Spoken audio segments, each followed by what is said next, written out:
Hi friends, today we will talk about how to fix or how to solve the problem of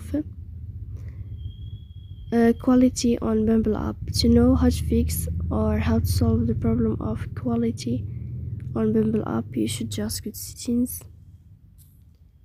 In the first, you can go to the window of apps and you can click on Bumble app. Then you can click on first stop and you can click OK. After that, you'll enter to the window of storage. Here you can click clear cache. Don't click clear data because that can cause the errors that can delete your account. In the end, you can turn off your Wi-Fi and you can turn on your Wi-Fi again to fix that problem. So please don't forget to support us by like and subscribe. See you next time in another video, and thank you for your attention and your watching.